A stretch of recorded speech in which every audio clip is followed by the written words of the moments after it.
Zoe. And there's that. Yeah, there's that miss. So probably three in there. 3 out of 5. Yeah. 3 out of 5. Okay. And not a lot of them were your what you call your big miss, right? No. All right. So initially, ball flight wise, I'm just looking at club face, right? That's going to tell us the shape. It was slightly open on one and slightly closed on one, and then the other 3 were pretty well straight. Yeah. So then the next thing is going to be divot pattern. So just checking to see that the club's moving, swing path is going in the right direction. And I think mainly it's going in the right direction. Yeah. Yeah? Okay. But one thing I noticed that I think may be influencing your miss is alignment. And I know that's something simple, but it's sort of it's like an erosion process. Slowly, you start creeping it one way or the other. Your primary miss or your big miss is when the ball overdraws or overcooks or whatever on you. Yeah. So that being said, what do you think your tendency is going to be if your alignment's going to be off? All right. A little bit to the right, so that when you do draw it in there, it'll be okay left. Right. It does. Or correct. So I think that one of those 3 that you hit was maybe your best shot, but it didn't hit the target because it went exactly where you were aligned. So let's check alignment and see if that changes. What club is that? Is that 7? 7? Yeah. Okay. All right. So go ahead and line up to where you think the same shot. Okay.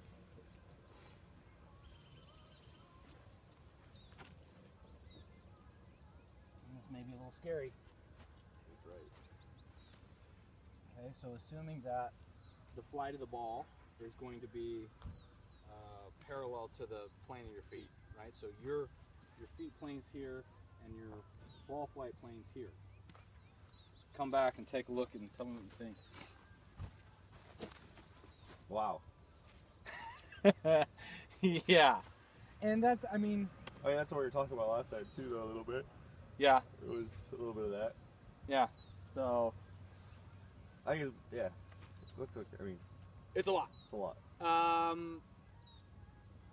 And our goal is just to increase your average, diminish your miss, and that's going to get you better. Yeah. So I think because you're tinkering around with this, when the club face gets just slightly closed and you're coming down on it, it turns too much because you're trying to catch up to it, and you're increasing the spin rate when you hit across your feet. Yeah.